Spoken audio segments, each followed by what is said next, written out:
EV bike में जो सबसे ज़्यादा शोरूम पर आपके साथ फ्रॉड किया जाता है लव्स बैटरी। जब भी आप इलेक्ट्रिक या ईवी शोरूम पर जाएंगे तो वहाँ पर आपको ई बैटरी के इर्द गिर्द ही सारी बातें की जाएंगी। वहाँ पर 90% जो स्कूटीज़ होंगी उनमें जो है वो ग्रेफाइन बैटरीज होगी, और जो 10% स्कूटीज़ होंगी उनमें लिथियम आयन बैटरीज होगी। अब वहाँ पर बात बैटरी से शुरू और बैटरी पर ही ख़त्म होगी।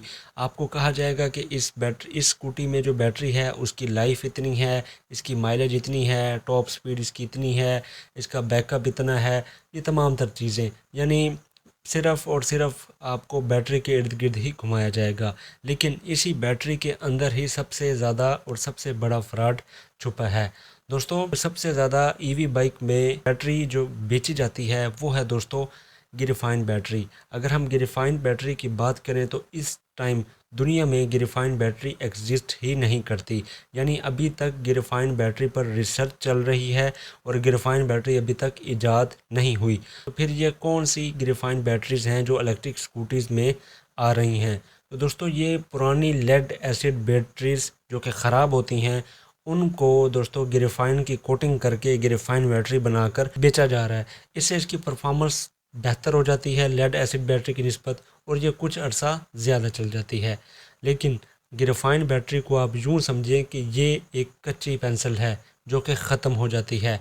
ये इसमें सिंपल तेज़ाब और प्लेटें होती हैं, जिसे अगर आप 100% यानी 100% फुल चार्ज करेंगे तो ये जल्दी ख़राब हो जाएगी, ओवरहीट होकर फूल जाएगी। यहीं पर आपको शोरूम वाले ये कभी भी नहीं बताएंगे कि आपने इसको 80% तक ही चार्ज करना है। अगर आप इसको 100% तक चार्ज करेंगे तो ये तकरीबन 6 से 7 माह के अंदर अंदर बैटरी जो है वो जवाब दे जाएगी। इसका साइज़ भी बहुत बड़ा होता है, ये वज़न में भी बहुत ज़्यादा होती है, और इसकी जो चार्जिंग टाइमिंग है वो भी तकरीबन लेड एसिड बैटरी से 1 से 2 घंटे कम होती है, यानी ये 7 से 8 घंटे में चार्ज होती है। अब सवाल ये भी है कि ग्रेफाइन बैटरी और जो लिथियम बैटरी दोनों शोरूम पर मौजूद होती हैं, तो हमें ग्रेफाइन बैटरी ही क्यों बेची जाती है? दोस्तों, जो ग्रेफाइन बैटरी होती है इसमें जो शोरूम मालिकान हैं उन्हें एक तो प्रॉफिट मार्जिन ज़्यादा होता है, और दूसरा जो इनकी लाइफ होती है वो तकरीबन 2 से ढाई साल होती है।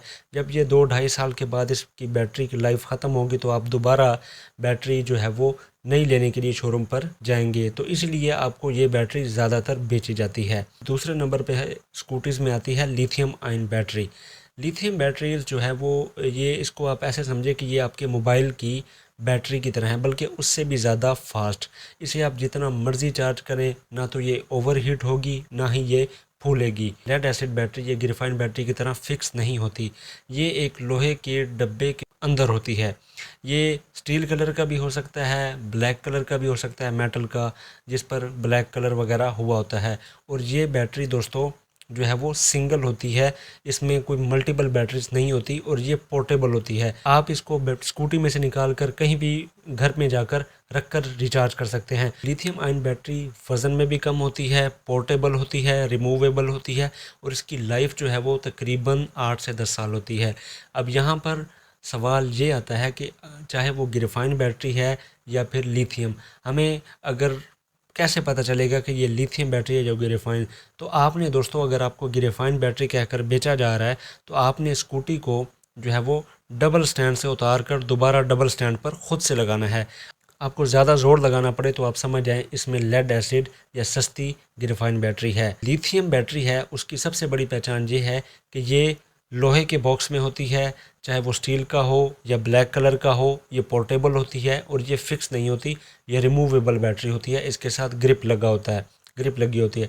लेकिन जो ग्रेफाइन या लेड एसिड बैटरी होती हैं वो फिक्स्ड होती हैं, उनके साथ कोई किसी किस्म का कनेक्टर नहीं लगा होता, और वो तादाद में भी ज़्यादा होती हैं, और ये एक ही बैटरी होती है। दूसरा शोरूम वाले आपके साथ सबसे बड़ा फ्रॉड करते हैं वो दोस्तों करते हैं माइलेज का, रेंज का।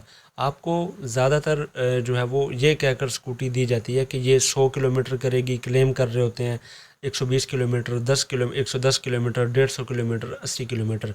यहाँ पर जो सबसे पहली चीज़ होती है वो ये वर्ड यूज़ करते हैं इको का, इको मोड पे। अब इको मोड आपको इस चीज़ का नहीं बताया जाता कि इको मोड आखिर है क्या। मैं आपको इस चीज़ का बता दूं कि जो इको मोड होता है वो स्टैंडर्ड मोड होता है, यानी कि 25 से 30 किलोमीटर की अगर आप स्पीड पर चलाएंगे तो ही वो आपको माइलेज मिलेगी जो वो क्लेम कर रहे होते हैं।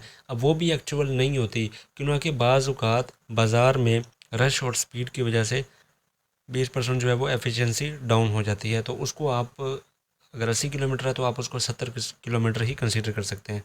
अब सवाल ये आता है कि आया कि जो बताया जा रहा है वो सही भी है या नहीं। तो ये माइलेज डिपेंड्स करती है बैटरी के ऊपर।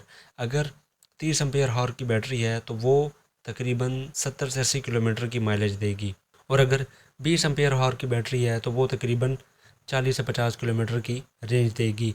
अगर आपको शॉपकीपर कहता है कि ये 20 एम्पेयर की बैटरी 100 किलोमीटर की दे, वो चाहे जितने मर्ज़ी दावे करे, आपने इस चीज़ पर यकीन नहीं करना, क्योंकि ऐसा हो ही नहीं सकता। अब ये आखिर एम्पेयर आवर है, ये है क्या और ये कैसे डिपेंड करता है माइलेज के ऊपर। एम्पेयर आवर और वोल्ट के ताल्लुक को समझना होगा। वोल्ट दोस्तों दरअसल है करंट का प्रेशर, यानी जितने ज़्यादा वोल्ट होंगे उतना ज़्यादा मोटर की स्पीड होगी, उतनी ज़्यादा उसकी पावर होगी।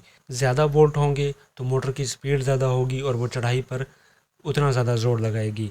यानी पाकिस्तान में ज़्यादातर 48 वोल्ट, 60 वोल्ट और 72 वोल्ट की ही बैटरीज आती हैं। आ जाता है एम्पेयर आवर, मतलब है फासला और रेंज। इसको दूसरे और आसान लफ्ज़ों में ये कह सकते हैं कि ये बैटरी के अंदर करंट ज़ख़ीरा करने की, जो करंट स्टोर करने की सलाहियत है। यानी जितना ज़्यादा बैटरी करंट स्टोर करेगी उतनी ज़्यादा उसकी माइलेज होगी। पाकिस्तान में ज़्यादातर 20 एम्पेयर आवर, 30 एम्पेयर आवर और 50 एम्पेयर आवर तक की बैटरीज आती हैं। याद रखें, अगर आपको स्पीड ज़्यादा चाहिए तो आप वोल्ट को देखेंगे, और अगर आपको माइलेज ज़्यादा चाहिए तो आप जो है वो एम्पेयर आवर को देखेंगे।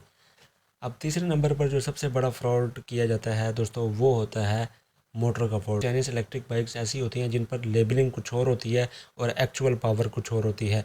आपको ये कहकर बेचा जाता है कि ये जो है वो 1500 वाट की मोटर है, इसमें 1000 वाट की मोटर है। आपने इस चीज़ पर कभी भी यकीन नहीं करना।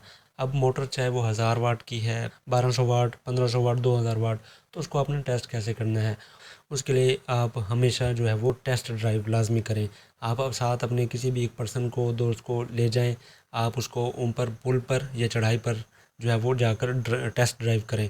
अगर तो वो वहाँ पर स्लो होती है या फिर रुकती है तो आप समझ जाएं कि ये एक्चुअल मोटर इतनी पावर की नहीं है, या फिर बैटरी में गड़बड़ है। जैसे मैंने आपको बताया कि बैटरी के वोल्टेज पूरे नहीं होंगे, ज़्यादा वोल्टेज वाली नहीं होगी, तो वो उसकी मोटर को उतनी स्पीड से नहीं घुमा पाएगी, तो वहाँ पे कहीं ना कहीं कोई गड़बड़ होगी। तो आपने अपनी रिक्वायरमेंट के हिसाब से उसको टेस्ट ड्राइव लाजमी कर लेना है। तो ऐसे आप मोटर का जो फ्रॉड है उसको लाजमी चेक करेंगे। आपने बातों पर यकीन नहीं करना कि हमारी गारंटी है, हम लिख कर देते हैं, आपने ऐसा कोई चीज़ नहीं। आपने हमेशा सर्टिफाइड मोटर लेनी है, उसका सर्टिफिकेट हो, वो लिखा हुआ हो कि भाई ये वाकई मोटर जेन्युइन इतने की है, और उसको टेस्ट ड्राइव आपने लाजमी करनी है। उसके बाद आ जाता है सबसे मेन, इन सारी चीज़ों के सबसे मेन जो है वो, अब जो सबसे बड़ा फ्रॉड होता है स्कूटीज़ में वो होता है तो उसकी नाकिस क्वालिटी। अब आपने हमेशा अपनी जो स्कूटी है उसका फ्रेम और उसकी प्लास्टिक क्वालिटी को लाजमी चेक करना है।